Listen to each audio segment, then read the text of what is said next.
Ladies and gentlemen, please welcome the undefeated super featherweight contender ranked number 1 in the world with a WBO. It is, of course, Mr. Albert Bell. Albert, welcome back on the show, my friend. Nice to be back.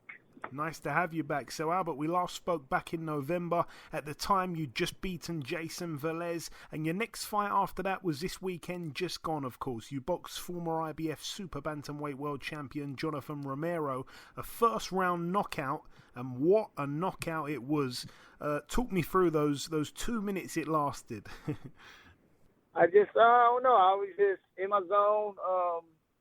I really can't really explain it. It's just I was in my zone, and I just caught him with a big shot. And it really was a big shot. I mean, it was a stunning knockout.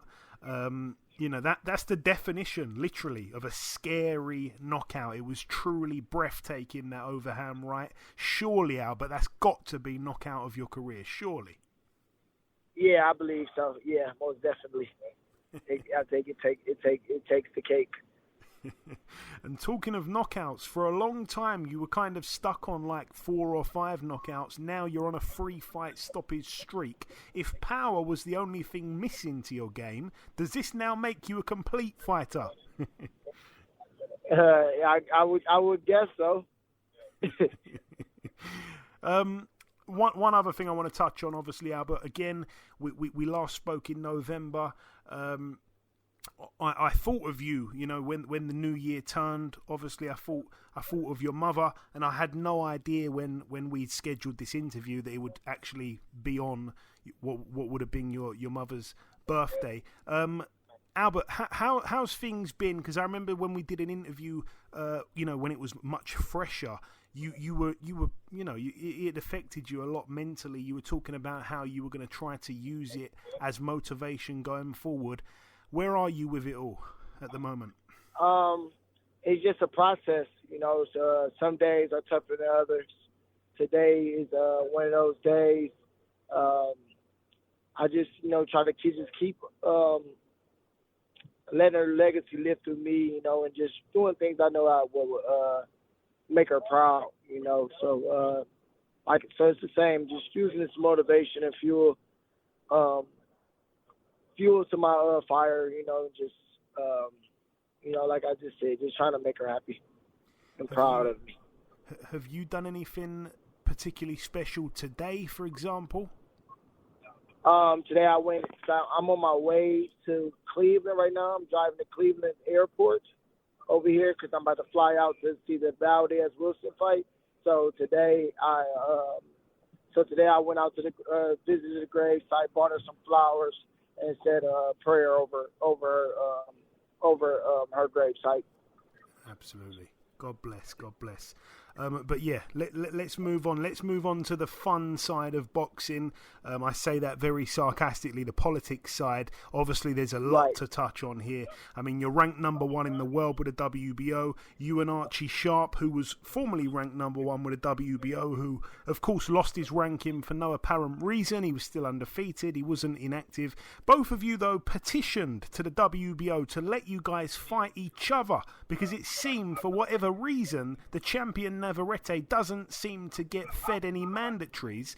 All you guys wanted to do was fight in a final eliminator, which was more than fair, I think, in everybody's eyes. And for the winner to just finally get a title shot, you were both turned down by the WBO. In the meantime, Navarrete moves up to lightweight, but is allowed to keep hold of the 130 title, which is crazy in itself.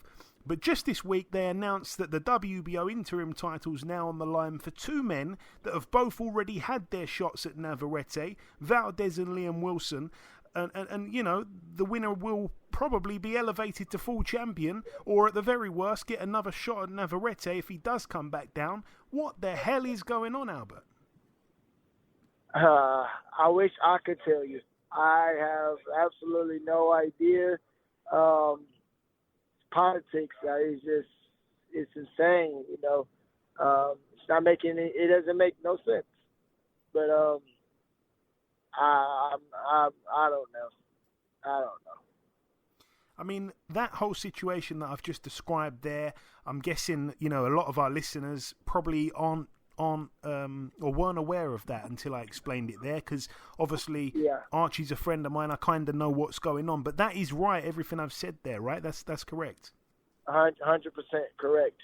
We sent in because we knew Navarrete was elevated to super champion status, so he don't have to face a mandatory until February of next year if he stays at 130, which he probably won't if he wins.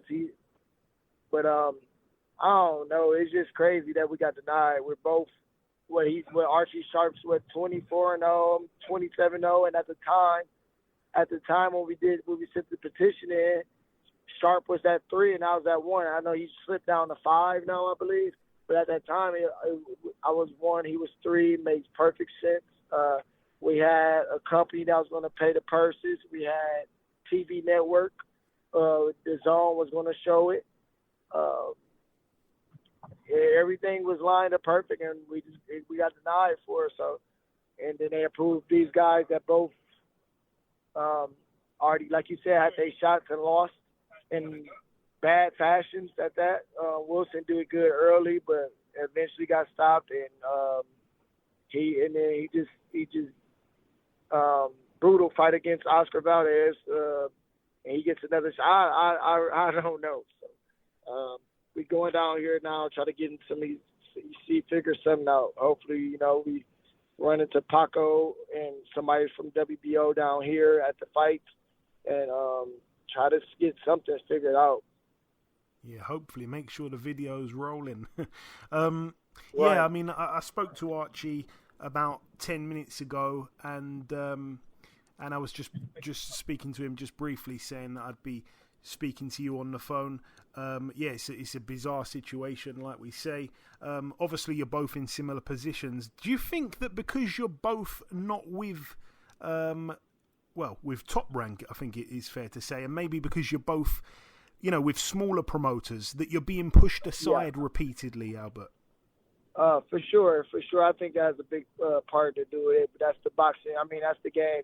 That's just politics about it. So I'm open to work with Top Rank again. To do his contracts or whatever it takes to give me my shot. And as long as it makes sense,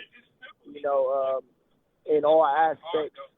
You got to make sense, but I still have good relationships with Top Rank, so let's see. Yeah, and also, again, I like Andres Cortez, but he fought a few weeks ago, and I actually texted Archie. I said, I'm telling you now, he's going to get a huge ranking. You watch. And then we saw the new rankings go out, and he's now, I think, number 3, which was just crazy. Yeah, I just literally said, look what I said to you last month. But yeah, where does this leave you, Albert? Obviously, you're your own fighter. It would have been lovely to see you and Archie fight, but you are your own man. You've got to look out for your best interests.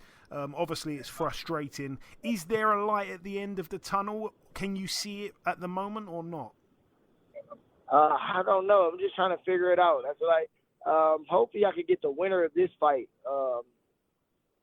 If they full champion, hopefully I get to fight them. I know they won't have that super champion status. So hopefully they make me the mandatory or get something in writing that I'll be mandatory. I don't know. So hopefully I'll fight the winner of this fight. Yeah, we hope so. And how do you think this fight will play out, Valdez-Wilson? Yeah, it's going to be interesting, I think. Yeah, it's going to be an interesting fight. They're both there to hit and be hit. They both have very good left hooks. We're going to see how much Valdez has left in him. It's interesting. I'm not really sure. It's going to be an interesting fight, though. And also, since we last spoke, Lamont Roach has picked up a title. If I remember correctly, I think you said that you both kind of said to each other, whoever wins a title first will give the other one a shot. I think you said that. Am I right in saying that? Yeah, we had those types of conversations. Yeah. Do you think that little pact holds no kind of real weight now? We'll see. I know he got a homecoming fight in D.C. coming up, and I know him and Oshaki want to fight each other. So I don't know, but I know he's a real fighter. He'll be open to fight me if it makes sense for him. And if he did get the Oshaki Foster fight, that unification, how do you see that one playing out, Albert? It'd be a good fight. I just see a decision by either guy. I don't see nobody getting hurt or outclassed very much in that fight. But may the best man win. May the best man win. And just briefly, my last real question I was going to ask you, Albert, what is next? I know it's probably a bit too soon to ask that at the moment, but what do you want to do? Perhaps when do you want to next be in the ring? Obviously, you only did a round the other day. Yeah, hopefully, like I said, who knows? Soon as possible, man. As soon as possible. I just trying to navigate this crazy sport. So I'm open to fight any of the top guys, any of the undefeated guys, any of the world champions, any of the top contenders. So as soon as possible, I'm ready. And a little shout out as well to Vic Green, obviously keeping you busy, which is a fantastic thing. Just before we wrap things up, Albert, if you've got any closing words to the listeners, just sign out with a little message. It's fantastic to have you on, as it always is. Oh yeah, just y'all keep following and supporting me. I'm here. I arrived. They trying to blackball me, but you know we gonna keep pushing through. And just keep the eye out. Everything's going to come into fruition. Absolutely, absolutely. My fingers and toes are crossed for you, my friend. Listen, Albert, as always, the pleasure is mine. Thank you for your time. Congrats again on the win. A brilliant knockout. And we'll speak soon again, I'm sure. Thank you.